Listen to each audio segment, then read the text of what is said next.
the gendered realities informing human trafficking. And it's basically, these fancy words, socio-historical analysis of sexual paradigms and gender norms related to the body as a commodity. So this gets really complicated. Basically, this is just a way of saying that doing basically a societal and a historical analysis of how gender and systems of sexuality across time have established the cultural norms and the belief systems that allow us to commodify and exploit people across time, and as well as how those old paradigms and those old cultural norms inform the present through a process called syncretization. I'll get to that later. And just beginning, this is kind of a thought experiment for you guys, is we have, when we talk about like gender and sexuality, we have the general male and female. Where when we talk about him historically, you reach this point where historically it's kind of undeniable fact. Despite the politics of the time, it's undeniable fact that there are certain constructions to it that are culturally based, that are historically based. And interestingly enough, you'll notice about this, the norms of masculinity, while they changed in the Middle Ages period, and people like embraced more hefty builds as kind of a symptom of richness, which richness was the ultimate symbol of attractiveness in a society where most people were extremely impoverished and under serfdom. But the important part about this thought experiment is you can see in classical times the representation of the male form wasn't that different than, I guess you'd say, the ideal we have now, except humorously they did have one ideal that was drastically different for men.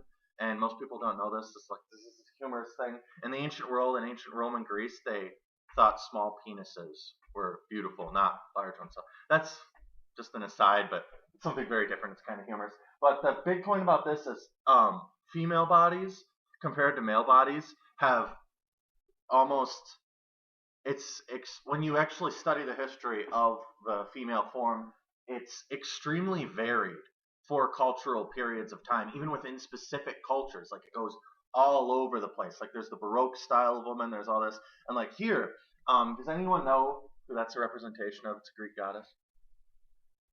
Aphrodite? Yeah, so this is Aphrodite, and for you to know, she is the goddess of beauty, love, depending on what you have, and I'm not an expert on Hellenistic religion, however, but she's considered the ideal woman form for her time period. And just the point about this is why I bring it up. This is actually going around the internet recently. But if you notice, she has rolls. She's not spelt. She's very curved. She has that. But that's, a lot of people wouldn't consider this from our cultural context. If you aren't familiar with Aphrodite, you go, my God, she has a belly. She has all this. How is that the ideal of feminine beauty? Which is something feminists will bring up a lot. But as just kind of to press home that how the ideals of women have changed. So that's kind of the point of that it's interesting to look at that and say that a woman with rolls and with a belly and all this, that was the ideal of beauty, and how drastically cultural norms do affect perceptions of femininity in women. So when we're going into this, I'm going to have to talk about sex, gender, and sexuality as operant definitions and sociological concepts. Unfortunately, we live in a time where people seem to think that when you talk about sex, gender, and sexuality, that's all a ruse. But anthropologically and historically speaking, it's kind of more of, it's like a political position, because in a social scientific standpoint, it's kind of undeniable, and there are clear demands for separating these out as concepts if you're looking at culture specifically and society in the historical context, or in addition to the historical context as like a socio-historical or comparative historical sociologist would do. So an operant definition, if people aren't familiar with it, is it's a term used in social science and the hard sciences alike. It's, you come up with an actual definition, so when you're framing your concept, people know what you're referring to. That's basic bare bones way of putting it. I could complicate it, and this is from Weston Zimmerman. It's a paper called Doing Gender, and it's kind of came out in 1987. It's like the seminal piece on a lot of this. So, or one of them, I shouldn't say it is the seminal, but it's one that extremely highly referenced. And sex can be defined as a determination made through the application of socially agreed upon biological criteria for classifying persons as male or females. And this is the part when we talk about sex that most people have a hard time wrapping their head around, because we view it as extremely concrete, which obviously, biologically speaking, there are men and women. That's, yeah. But our classifications of those specific categories themselves are socially constructed.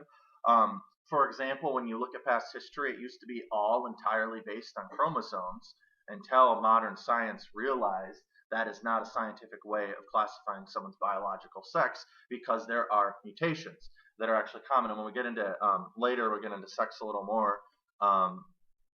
There becomes problems with it in that regard. There are so many alterations and abnormalities within that classification that classifying biological sex, while a real thing that you can qualify, takes more than just a visual analysis. Like, actually analyzing it scientifically is something that I think makes a lot of people uncomfortable, because it's more complicated than you would think readily apparent. And like I said, like, you say normal here, but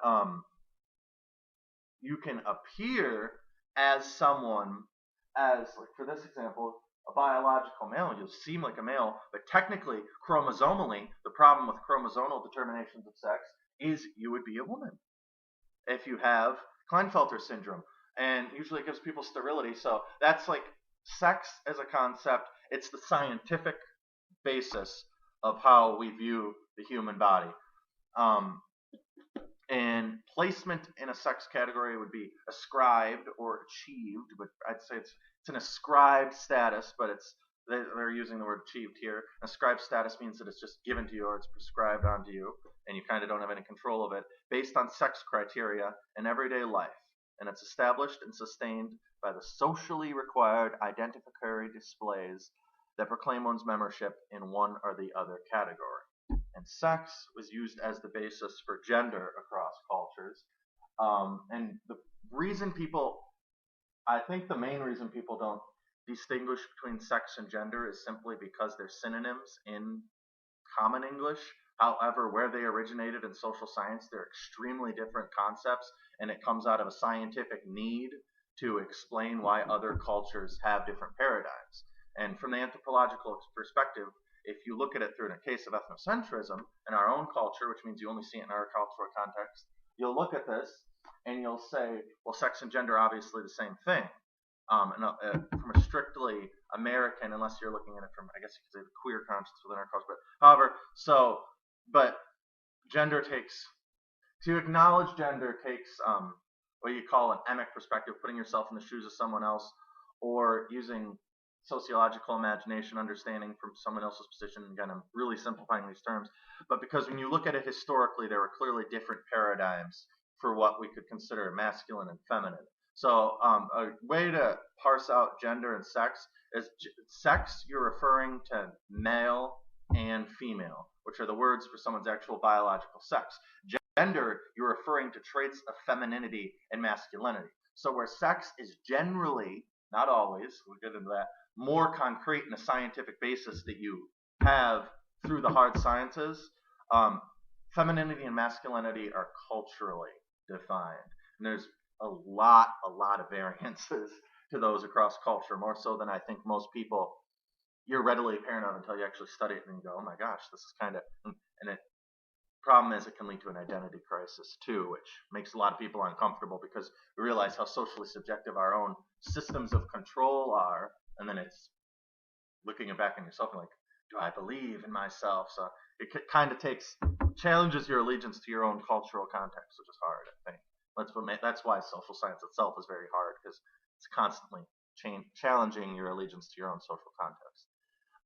And this is another quote here that's important. It's the analytical independence of sex, category, and gender is essential for understanding the relationships among these elements and the interactional work involved in being a gendered person in society. And then we'll get to sexuality. And sexuality, it describes actual sexual identity, attraction, and experiences which may or may not align with sex and gender. And that's important to understand, because sex is something you are given. You can't change your sex unless you necessarily go through gender realignment surgery, and that's unchangeable. However, gender is prescribed from your sex. So they measure it scientifically or non-scientifically in past cultures or whatever, which doesn't necessarily mean it's less valid, but you have your gender as ascribed. It's prescribed to you at birth, or your sex, sorry, and then from that, your gender norms get applied culturally. And these are what varies, and from your gender, your sexuality becomes prescribed. So with being male and female, you're expected to behave with femininity or masculinity, and then with masculinity and femininity both, how you're supposed to behave sexually becomes prescribed. And a lot of our modern perceptions of sexuality are actually really recent, which we'll get into later. And then, obviously, I think most people probably know the Kinsey scale. However, there is a problem with the Kinsey scale in this discussion, is that it's operating on heterosexual and homosexual bases, which are actually, this will probably make people uncomfortable, extremely recent concepts historically. They didn't come about until, I guess you could say, the early Enlightenment period, and actually heterosexuality as a concept came about first. But it wasn't originally coined. It meant people who had a perverse attraction to the opposite sex. So the terms we're using now were used to describe sexual deviance. So that's how you can look at when things change meaning culturally. It's really interesting if you look at it this way. And another important thing to remember about sexuality and gender is that sex, sexuality, and gender. I said sex and gender here, but even gender and sexuality don't always align. Because, and I think you can use transgender people as an example of this, but if someone's a transgender woman attracted to men, they technically would be a heterosexual individual, not gay, because so it's really complicated, and that's still itself socially constructed, because from a different social context, someone with different belief systems might look at that and prescribe onto them homosexuality. So sexuality is itself not really set in stone, which again makes people uncomfortable if you talk about it. But and then our last definition to go into is enculturation, and this is an important concept. That it's a anthropological concept. In sociology, they use the term socialization, but it's slightly different. But it's basically, like you say here, the gradual acquisition of characteristics and norms of culture are grouped by person, another culture. But the important thing is enculturation is a process. From a child, you are enculturated. You are an individual social actor. You are an independent being, but everything you do and you navigate as an independent person is prescribed and navigating the culture. So you have all these norms applied onto you that you're expected to behave, and people generally fall in line somewhere in society. But that enculturated process is different for each individual. So depending on where you stand in social status and everything. And the concept could be used as intersectionality, which again, unfortunately, has become way too political, and it's a scientific, not political concept. And that's basically just looking at things and saying, like, we have race, class, sexuality, gender, socioeconomic status, all of this. But all that is saying is people generally look at one or the other, but they're all interrelated and intermelded. Like, to get into the nitty-gritty, like a heterosexual black man would obviously know racial subordination and oppression. However, their consciousness would be different than a white gay man who knows sexual oppression but has absolutely no knowledge except through example of racial oppression. And then both of them are a little inept if you look at someone who is a black gay man who endures, and that you could get a lot more complicated than that. And I don't want to go into what we call the oppression Olympics, where we say this person's more oppressed, because oppression is extremely complicated. And this is like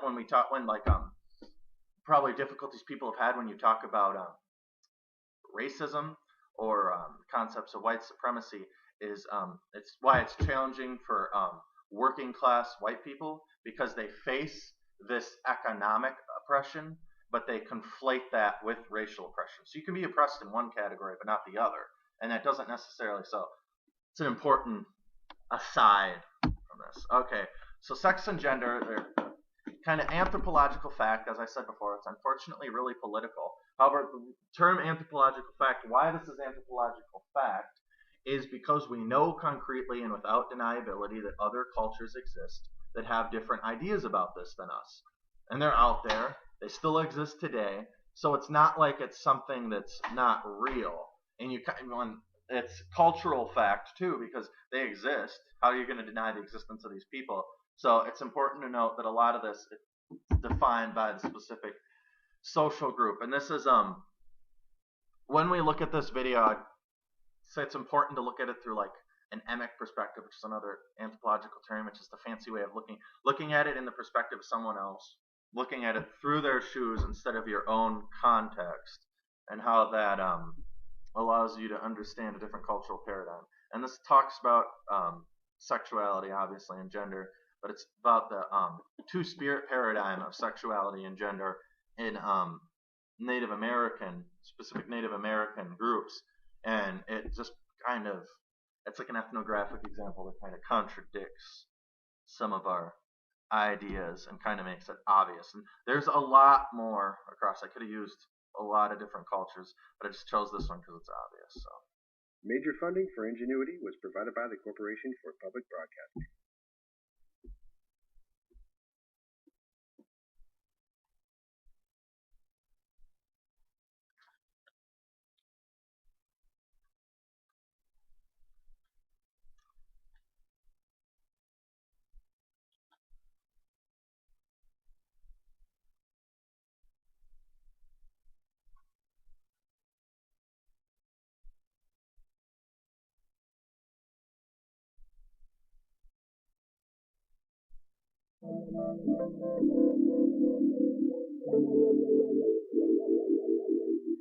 Gay and lesbian, bisexual, transgender, it feels like they're all boxes and categories that you have to fit into, and they can't change. When I learned about being two-spirit, it felt more natural to me. It felt like it acknowledged more than the surface of somebody's identity. I feel like it encompasses also a way of carrying yourself in the world. What was working before colonization is this practice of passing on of, stories that allowed for people to learn about each other, to appreciate each other, and to live in a way that everyone felt like they were safe and belonged. For me personally, I wasn't, loud or proud. I was very subdued about it. I never really came out until I left to the city. But when I came back, I'm okay with myself. At one point, gay and lesbians were revered in Navajo culture.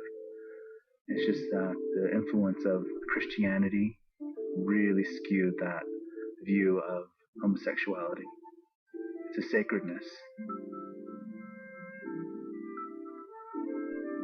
Growing up here in the Bay Area, I saw other LGBT kids, and I couldn't relate to them, or like I wanted to, but I didn't know how.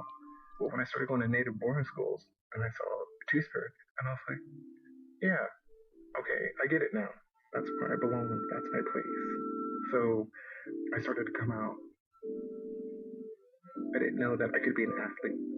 I didn't know I could be an intellectual. I didn't know that I could embrace all the good things that I knew about me. So my confidence level, it started to peak. Okay, so that's important. I obviously talked about that, but thing to remember about that is, remember how they were talking about how our traditional norms of sexuality feel like boxes? That's going to become a big part in what we talk about later in the presentation, some of the historical concepts and stuff, and the development of modern sexuality and how that's different from the norms in Native American context. And then with sex, this is the part that this is going to be fun. So when I was talking about sex, when you say sex is partially socially constructed, a lot of people have a tendency to freak out because it's viewed as a scientific concept. However, science itself is based on objectivity, and classification of sex has become, across time, a lot more objective. Like I said, the strict chromosomal basis isn't completely accurate. Strict genital basis isn't even completely accurate. So you have to have all these things, and it becomes a concept that you need an operant definition to find. And it was wasn't really scientifically defined in the past. And so this source is from the Intersex Society of North America. Does anyone actually know what an intersex person is? Okay. So an intersex person is a person who is born either genetically, biologically, that is I hate to use this word, but deviated or different from the traditional classifications of male and female, scientific biological sexes. And it's actually more common than people would think. So going on to numbers here. So you look at not XX and not XY is 1 in 1,666 births. And all these don't look that big, but like you can compare these to the commonality of certain things. Like, I don't know, for example, you're more likely to encounter someone who has a variation in their chromosomes, might not know it, than you are to get robbed. Or, well, aggregate across society, obviously, certain groups have a lot more risk than 1 in 1,000. But in Klinefelter, and then the big one down here is total number of people whose bodies differ from standard male or female, which is the Oxford definition. And that's actually 1 in 100. You don't think 1% is that much, but that's quite a bit, actually.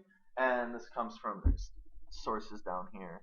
And but it's really interesting to look at it that way, because then you even see how obviously there's an inherent biological truth to sexual reproduction and all of this. However, there is also an inherent biological truth to deviations from that. And that becomes important to note because sex is used to prescribe gender, which is used to prescribe sexuality. So that becomes really important to note in the analysis of these things. So,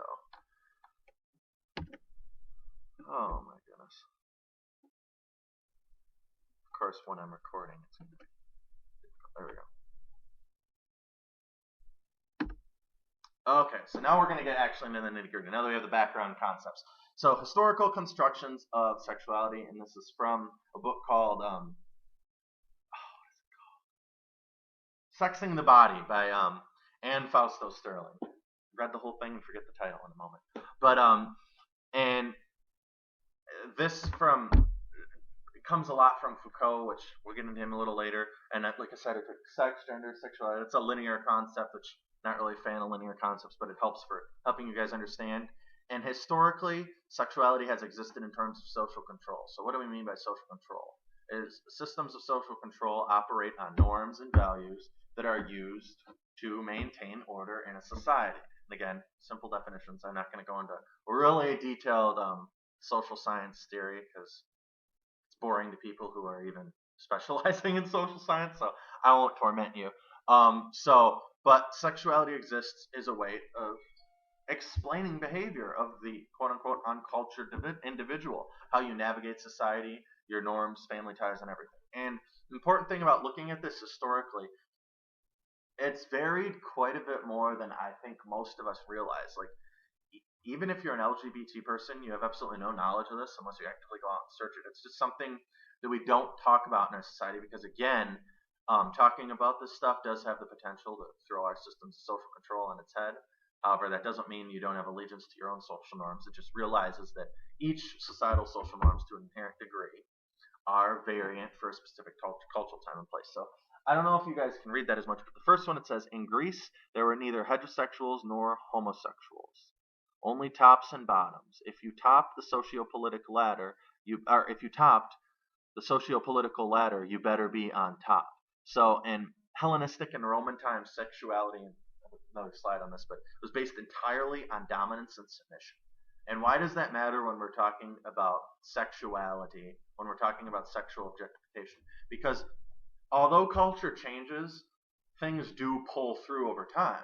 And as a Western society, it's kind of amazing how you still see a lot of Hellenistic, Roman, and Judeo-Christian all together in our society. So that norm pulls through, but it changes. So we lose the essence of how the Romans looked at it, but we still have this norm of dominance and submissiveness in our sexual practices. And like I said, it's an important thing for this is like, why this is challenging to people is like, has anyone ever seen the movie Gladiator? You know, there's a scene where he talks about queer giraffes, and it always pisses me off as a looking at a historical sociologist, because they had no concept of that in Rome. They would have looked at it as these giraffes aren't reproducing, but in Rome it was all domination, dominance, and submissiveness. So the idea that they're looking at it in terms of heterosexuality and homosexuality is, I guess you could say, culturally ignorant, because they didn't have that concept in their society. Like actually in Rome, like in the book I have, it's Skinner and Hallett's Roman Sexualities, but historical record is a lot more than just one book. If you don't trust me, please look it up. Don't just take me for granted. But in Rome, what we would consider strict heterosexuality was deviant, just like strict homosexuality.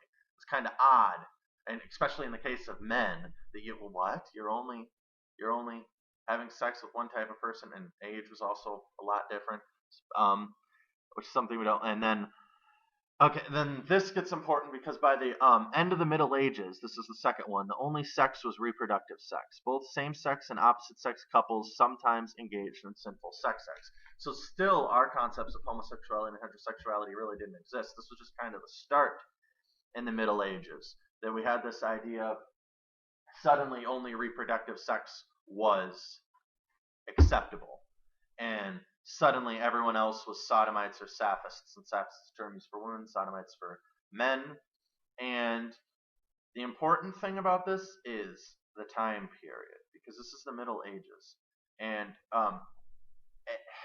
in the video, obviously it was a native perspective.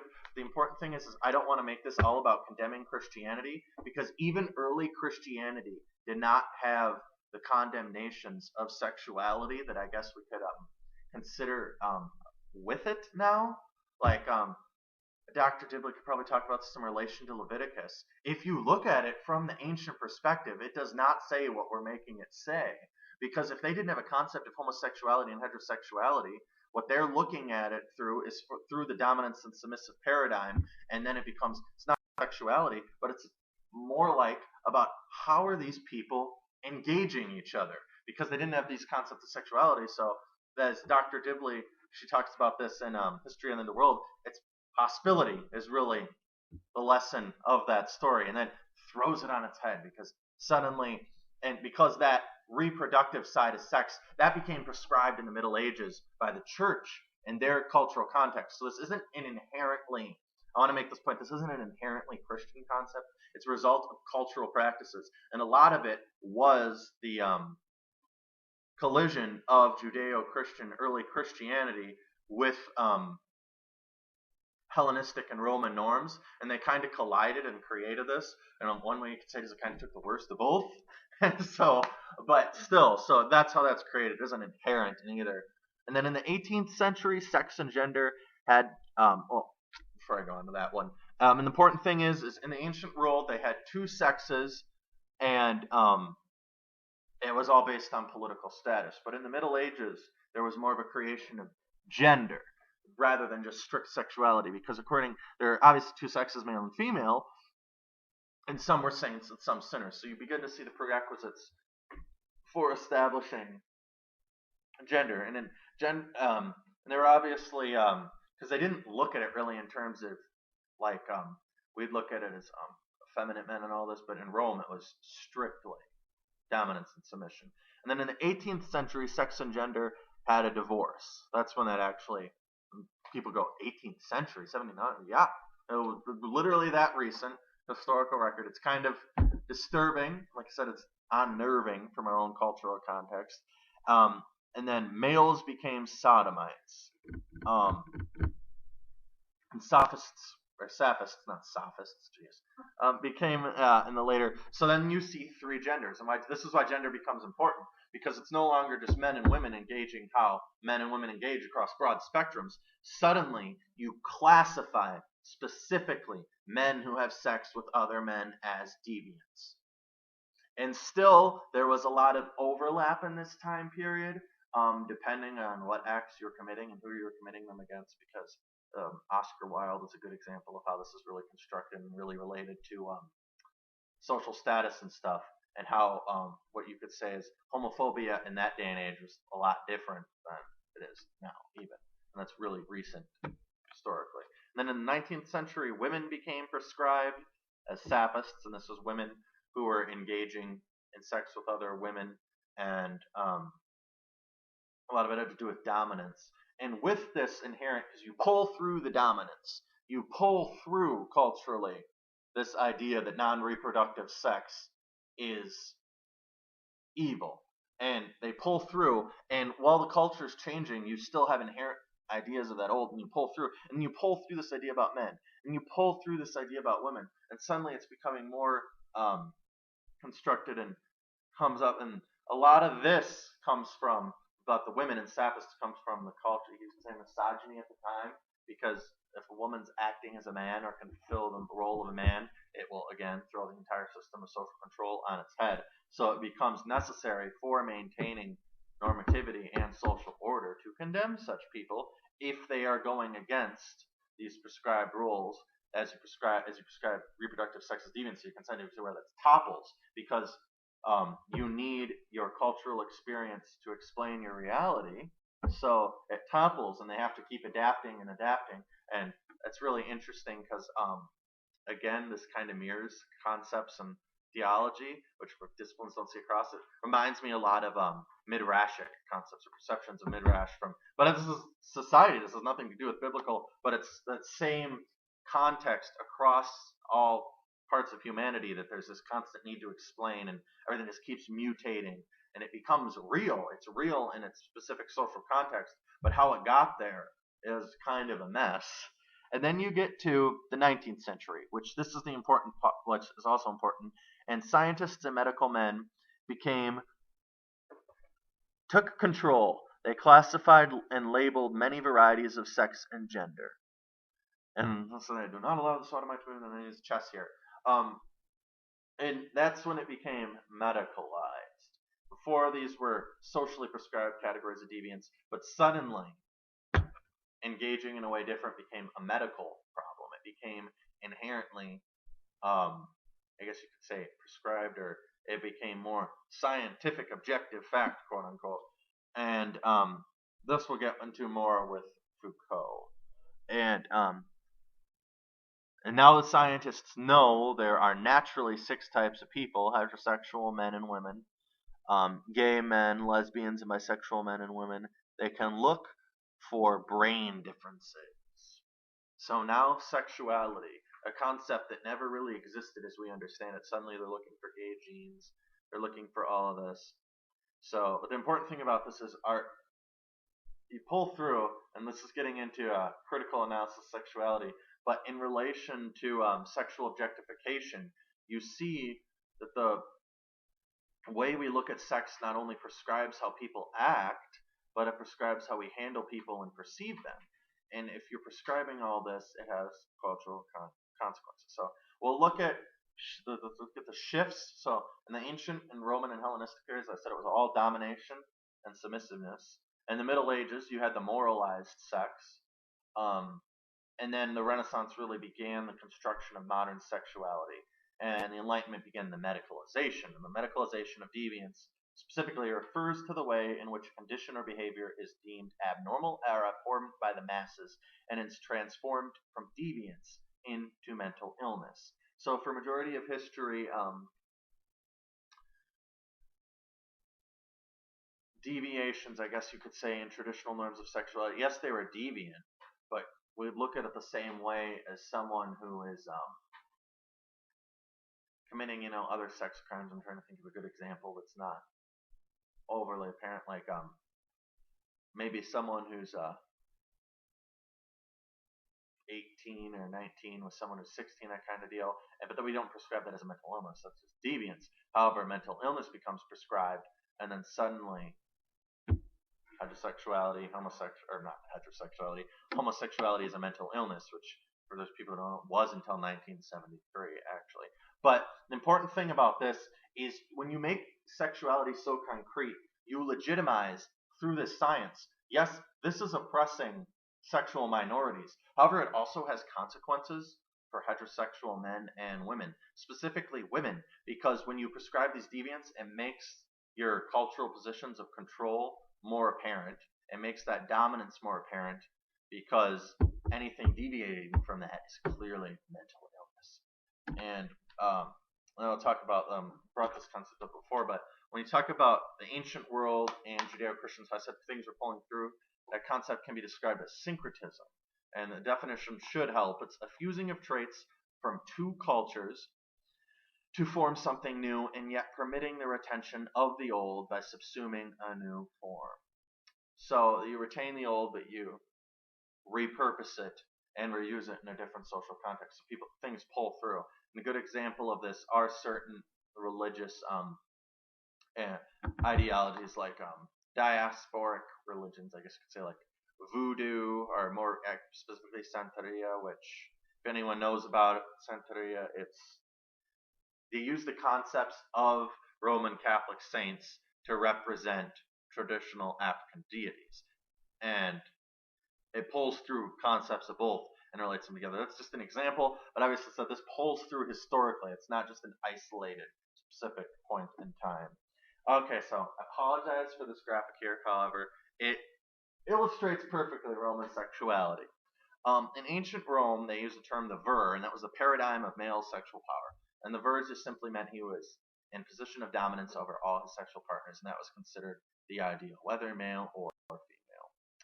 And everything, like I said, was boiled down to dominance and submission.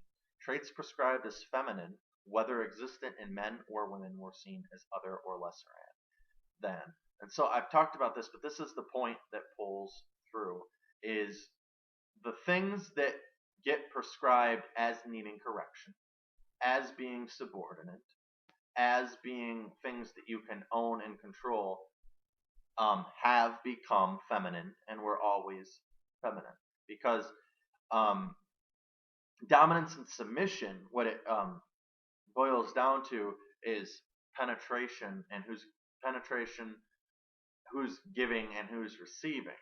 And obviously, just by the fact of the human body, we know who would be mostly on the submissive role of that. It would be women, and then on a smaller note, gay men or submissive lesbian women. But it comes down to femininity, and this becomes interesting because then you look at like homophobia. Where does that come from? To a certain degree, when you look at it from a historical social context, it adds illumination onto why women are subjugated, because the hatred of that, because masculinity is being repurposed into femininity, and you are denying these masculine norms, and you are behaving in a feminine way. So ultimately, you could say from this critical perspective, comes down to a hatred of femininity. That's one constant that has pulled through history. Through sexuality or whatever, there's always this latent thing about the devaluation of femininity. And this is specifically, obviously, this is a Western cultural context. This is not true across all cultures, but this is true for our cultural context.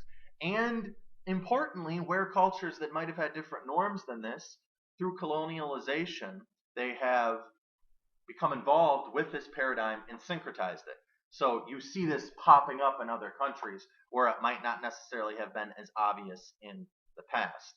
And to use this concept is the syncretism. Where did this become a problem in controlling people and objectifying people?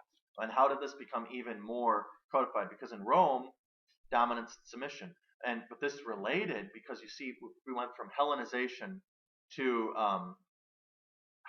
Christianization. I don't know what the actual technical term for it, but our Christendom or that type of thing. But we say, well, how did that transition happen? How did this little group of people in the Middle East, through all these cultural exchanges, end up having their ideology, albeit changed and repurposed, come to be the dominant of the entire world, second only to Islam, obviously, which is still an offshoot of the same belief systems. So, but that is because deuteromistic theology, which I might let Dr. Dibley explain this a little more, but it's basically this idea that has to do with contracts and God and either or ideology, but it melded really well with this idea of domination and submission because both were extreme dualism. So I'm probably just going to let Dr. Dibley explain actual deuteromistic theology a little better because she's the expert in it. Well, let's see. Right, pseudo-mystic theology comes from the book of Deuteronomy. Are you guys familiar? How familiar are you with the Bible? Have some familiarity? Never touched it? Or opened it? There's a little book called Deuteronomy, and it's in the Pentateuch. And it lays out a series of laws and how to navigate the world. And what its attempt is to strip the mystery out of religion, where in the ancient world, people didn't know what to use for this God creation. So they liked you on Tuesday and they hated you on Wednesday, or they weren't paying attention necessarily at any given point, or they were in a battle with other gods and they were defeated and then lost the ability to control their circumstances over a particular territory. And so, over and against this, Deuteronomic theology attempts to set up the idea of what everything an absolute about, or outline the absolute about what pleased and displeased Yahweh. And that was its goal. And so when it's laid out before it runs into a bunch of historical contexts that require midrashic reinterpretation. It lays out this idea that, very simply, that if you want to live, you want to be blessed, then you will adhere to these particular strictures and ways of existing. And monotheism can do this in a way that other religions can't, because they're postulating there's only one God. So this God wants this behavior from his people, and therefore Deuteronomic theology, we boil it down to that in a nutshell. Do good, be blessed. Do bad, be cursed. And that Deuteronomy lays that out clearly. Yeah, so you see how that one, do bad, be blessed, do bad, be cursed, when that collided with the domination and submissive paradigm, because sexuality was slightly different in Rome compared to other places, even in non-Hellenistic and places that were not Hellenized might have had different norms. Big example of this being, I don't know if anyone's familiar, this is just an aside, with German sexuality and gender norms versus Rome, when the Germanic people, there's a lot of difference there, especially with their law. So, then this visual representation kind of represents how this plays out culturally. Is a threesome I never thought would represent the hierarchy of social control in a society, but you can see just a progression of status down this way. So, higher status, medium, low. An important thing is complete on the far left is complete domination, complete control. On the middle is domination and control, so you have both. However, you're inherently still above because you have domination over the third person, and that would be the woman. So this sees how it becomes about the ultimate objectification of the woman. There's obviously no, so that's just an interesting way of looking at it. And I hate to use the objectification. It's complicated, but that's kind of representing this. And the important concept is, I'm talking about sexuality as a historical context, but I'm trying to kind of get people to see through the lines here about how these norms can, when they're syncretized in their conscience, it in our minds and latently through social norms, it legitimizes to a certain degree objectification of women. It legitimizes these types of things. And this is important because it's from a brothel in Rome. And when we're talking about prostitution, that's a different thing, because in Rome there was prostitution, but we kind of get the pure basis and foundations of prostitution in forms of domination and submission. So looking at it that way, you see that it's pulled through historically, but the basis historically always come from a perspective of domination and submission. And there are, when you look at Rome, it gets complicated in the ancient world, because people could say they were doing it of their own volition, but it gets inherently complicated to talk about, especially if you have to put yourself in the cultural context, because there wasn't this idea that we have as, oh, you'd only do that if you had no other options. But you got to remember, in the ancient world, if you didn't have options, if you didn't have wealth, they didn't have these social programs. You weren't going to go on welfare. You weren't going to, and certainly in most, the concept of philanthropy, no. Roman senators didn't do things for the people out of the goodness of their heart. They organized the Colosseum and stuff so people didn't kill them, and so they stayed in power. And they were displays, and they did the displays in a manner that was beneficial to them. Yeah, to their own glory. So it becomes the prostitutions. It was what was available, but you're still doing it because you have no other option. You're still subjugated, and interestingly enough, as there was never this a good example in Rome is gladiators, as different from prostitutes, because gladiators were almost never killed, very, very rarely, because the person who was proctoring the games, whether it be a senator or these people, they had to compensate if they killed the gladiator. So if you killed the gladiator, it was just like an injury to an athlete. They'd be like, or an injury to a thoroughbred horse now, and so you'd be like, well, compensate me for this. So if you were going to kill a gladiator, it would have to be a very big spectacle, and it's interesting looking at it, comparing that to prostitution, because we look at gladiators in terms of slavery. However, the realities of that are different. So when we discuss about sex slavery in society, however, where prostitutes in ancient Rome might not necessarily have been enslaved, although a good amount of them in fact were, there was volition to a certain degree, but that does not equate to, I guess you could say, complete agency.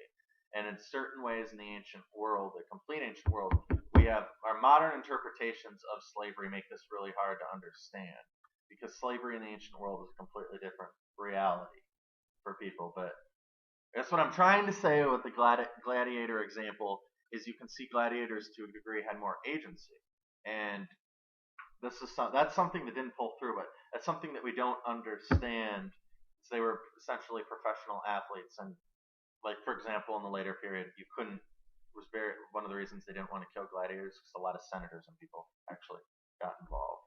So, they were expensive. Yeah, and they were expensive. And, it's like NASCAR and cars. We'll get into that. It's commodification. He's trying to pull this all together at the end. So I'm putting all these concepts in your head, and then the last 10 minutes of questions to talk about. And the history of sexuality. This is like the big part that I want to talk about, which is Michel Foucault. My favorite all-time picture of Foucault. He's one of my favorite people, and he is a social theorist. He's really big in criminology, really big in history of sexuality.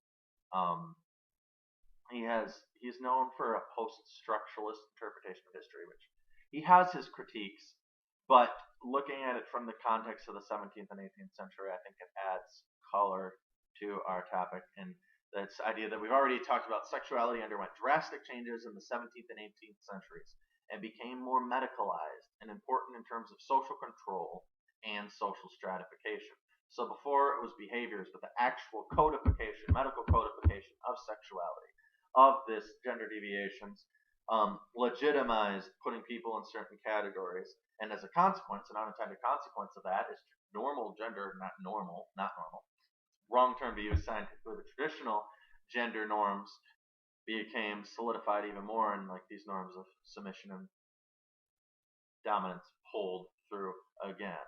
And much like class, race, or cultural background, sexuality became used to codify and label people as deviant and advanced norms of sexuality. So, read from here. This is from the Fausto Sterling book, and for Foucault, discipline had a double meaning. On one hand, it implied a form of control or punishment. On the other, it referred to an academic body of knowledge. Embryology, endocrinology, surgery, psychology, and biochemistry have encouraged physicians to attempt to control the very gender of the body, including its capacities, gestures, movements, locations, and behaviors. So you can see where the actual, it's just again system of control and sexuality becomes more paramount in our society. And so these are just, I'm planting these ideas in your head. And then another big thing that I want to talk about is in terms of analyzing sexuality, Foucault talked about the difference between pleasure and desire. Our society looks at it in terms of desire. However, there's also pleasure. And one of the problems with looking at things in terms of desire, it has infused this inherent immoral quality on it, which is fine, but it ignores the essential basis for these acts when we're talking about sexual objectification, and that's the pleasure. And that's been constant across culture. Whether their views on desire has changed, it's always based on pleasure and how people interpret that pleasure in a specific cultural context as a specific social actor. So sex and as ascribed status that is used, I've talked about that, blah, blah, blah. Looking at sexuality in terms of pleasure or desire dramatically shifts the focus of questions of sexual exploitation. So I'm going to play this for you guys. I have to go to YouTube because the upload. And as you know very well, in the psychoanalytical literature, to speak about pleasure is something rather vulgar. But if you want to be a real sophisticated psychoanalyst, you have to speak about desire. There is an under-evaluation of pleasure, which is very striking in this kind of literature. Well, anyway, one of my targets in studying those techniques of the sex is how, and to understand how and why the problem of desire became so important, whereas the problem of desire and pleasure was important in the Greco-Roman antiquity. The problem in the Greco-Roman antiquity is what to do with our pleasure, how to have this pleasure, at what extent, inside which limits, and so on and so forth. It was really a problem of pleasure and the use of pleasure. If you look at if you read books, I speak for myself, I never read Chinese book about the erotic art, but I have read books about this, and the very interesting book written by Van Gulik, I don't know if you read, which is very, very, very interesting. And you see that problem was not at all the problem of design. The problem of the Chinese erotic art was the problem of pleasure, how to take the pleasure, with which intensity, and so on and so on. And I think that we are a civilization, maybe the civilization, where the problem of desire became much more important than the problem of pleasure. And what's the reason? Why we recognize ourselves as subject of desire and not as agent of pleasure? Why our theory of sex, sexuality, existence, the theory of human being, the problem of anthropology and so on, well, anthropology, philosophical anthropology, deals with problem of desire, the nature of the male desire, of the female desire, and so on, and the problem of pleasure has the smallest part in our theorization, reflection, and ethics. And that's the problem I wanted to analyze, and I think that this slow move from the conception of mastership you can find as a main problem of ethics in the 4th century to the deciphering of the self in the early Christianity is the move through which the problem of desire is become prevalent, because in the deciphering of the self, the problem is, what is my desire? Do I have a desire? Which is the orientation? What is the orientation of my desire? So, the hermeneutics of the self, the rise of the hermeneutics of the self, and the prevalence of desire as the main feature of the human, not only the human sexuality, but the human being, the human existence. Okay, so guys, I'm sure you all just heard what he said. Does anyone have any idea why that might be important when we're analyzing this? Pleasure versus desire. because if you look at a desire, you make it about yourself rather than the actual problem. And it's part of the problem when we're discussing sex trafficking specifically, is it becomes a problem of desire of these people. It becomes a problem when you look at it through your own terms rather than the actual pleasure. And I guess this is the difference between ends, means, it's the difference between supply and demand as well. Not exact, but is the idea of pleasure is more apt to deal with the source, as I said, because with just looking at it as desire, you're not getting to the source of the problem, which desire changes. Desire, our perceptions of it changes, but on the basis of pleasure, that's always existed. And people objectify, people enslave others. People use other people because, to a certain degree, specifically sexually, they get pleasure out of it. The desire becomes the main focus, but you could argue from Foucault and the history of sexuality is, well, if we're condemning desire, that's great, but we're not looking at how the pleasure makes this so. So that's really important, I think, when we're looking at this, because it shifts our focus a little and has us look, I guess you could say, more holistically at the problem. And then here's the ultimate conclusion of what I'm talking about. So all these pull through, these ideas, dominance, submission, all this. So then when you relate this to commodities, obviously the important thing is we have these norms about women. We have these norms about sexuality. But what is a prostitute when you get down to the bare bones of the transaction? She is, or he is, a good, a commodity that is bought, sold, traded, used for a specific purpose to get use out of. And women's sexuality, per recent constructions of sexuality, can become seen as commodified. And this what you guys are talking about, the media, you'll kind of see this across the media. And I'm just trying to, I want to add the historical basis behind this and how this is all pulled through. That's the ultimate goal. And then femininity in all forms can be seen as devalued. I talked about that already. It won't go as much into bell hooks and feminist theory because we don't have really time, but it should be immediately obvious. So I'll show you guys this video, and this can kind of, I hope when you listen, just listen, try to pull through other concepts. I can ask questions or kind of think about, because we have 10 minutes or so, so we'll have 5 minutes for questions. So I don't know if we'll go over all of them. So here we go, and this is the ultimate, like I said, realization of looking at this problem.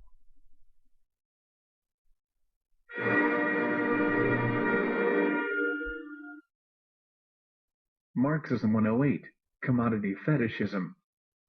In the last video, we learned that prices can deviate from the actual values of commodities, but that if we add all actual values and prices, we will find them to be equal. Does this mean that the deviation of price from value is the source of profit? No.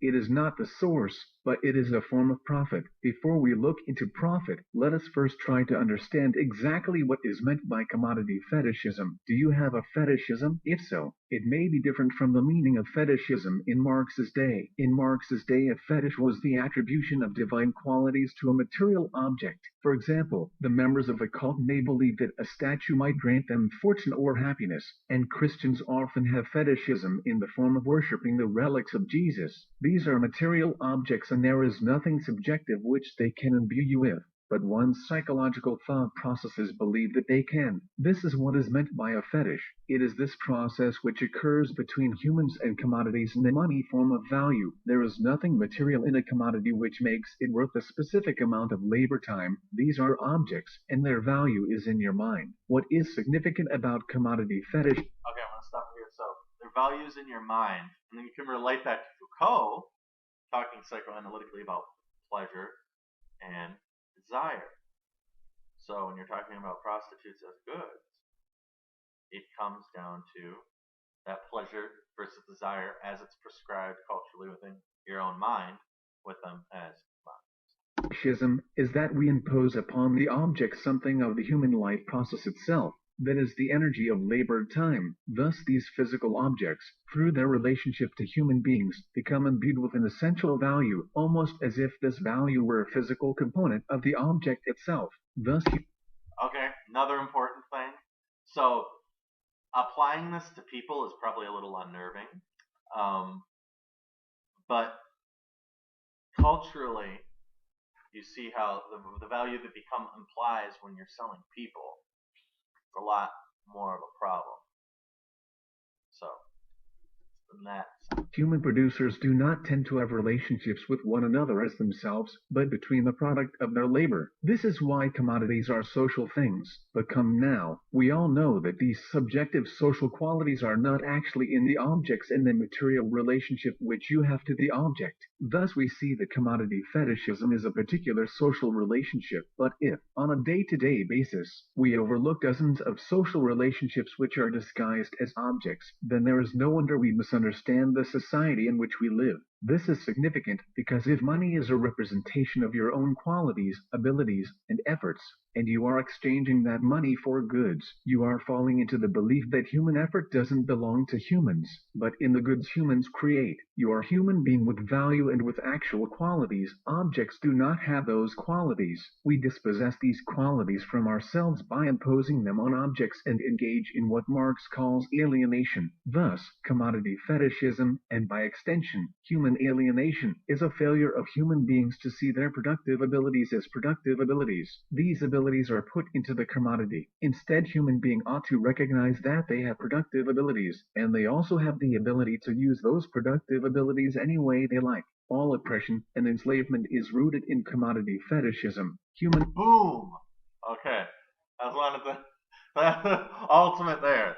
Mankind has become a slave of their own labor, as opposed to mastering their own labor. Instead of humankind looking at nature and commodities as objects, they impose some sort of natural quality on commodities, making in turn the organization of labor, administration, and production of commodities quasi-natural forces, as if these are things which would occur in nature even without humans to imbue them with their purely social characteristics. Every advance in technology only further increases fetishism and alienation, and man becomes more and more enslaved. Progress becomes contradictory to human essence. Look at the present way in which society views commodities compared with 50 years ago, let alone 200 years ago. Progress in productive abilities leads to greater fetishism. Thus, okay, why this I'm going to relate this to something.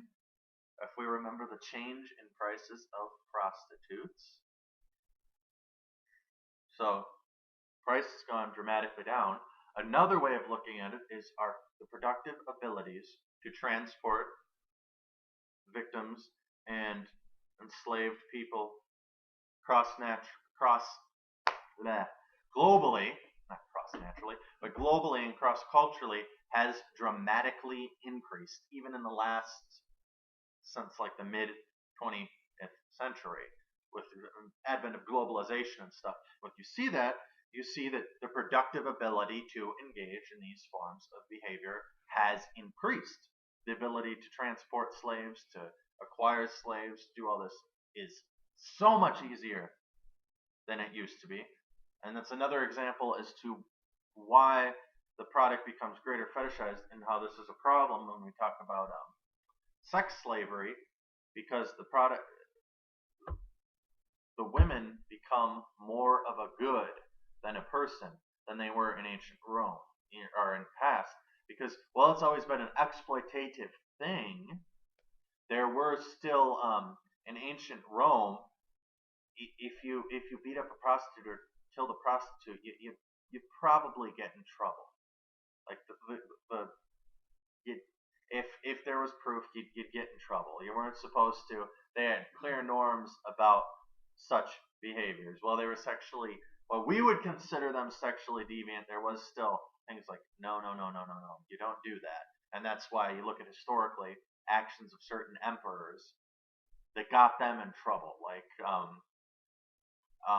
certainly Tiberius or Caligula were not representative of what Romans considered acceptable sexuality, to the point where their own people kind of were like, hey, this guy is fucking nuts. This guy is an asshole. So vulgar terms put in. So, thus, owing to the extensive use of machinery and to the division of labor, the work of the proletarians has lost all individual character and, consequently, all charm for the workman. He becomes an appendage of the machine, and it is only the most simple, most monotonous, and most easily acquired knack that is required of him. Hence, the cost of production of a workman is restricted almost entirely to the means of subsistence that he requires for maintenance and for the propagation of his race. But the price of a commodity, and therefore also of labor, is equal to its cost of production. In proportion, therefore, as the repulsiveness of the work increases, the wage decreases. again, that last sentence, the repulsiveness of the work increases, the wage decreases. And important thing when we're looking at this is what I'm asking, or what the thought experiment I'm doing is complicated, because you have to acknowledge the prostitutes are both laborers and the commodity that they're laboring. So it's affected by both sides of this. Nay more, in proportion as the use of machinery and division of labor increases, in the same proportion the burden of toil also increases, whether by prolongation of the working hours, by the increase of the work exacted in a given time, or by increased speed of machinery, etc. Fetishism finds a particular expression in labor power, where the labor of human beings is bought and sold on the market according to the law of value. Does this mean that all we have to do to avoid exploitation is have humans sell their labor power at its actual value? Actually, this is not exploitation. Exploitation does not consist of selling labor below its actual value. And thus, in our next video, we will discuss exploitation in the source of profit.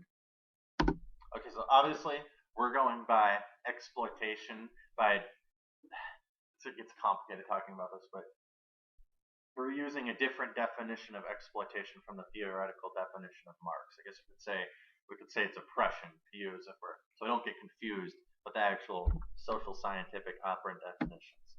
The ultimate point of this presentation is how has our historical and specific time and place cultural understanding of these things influenced current social problems.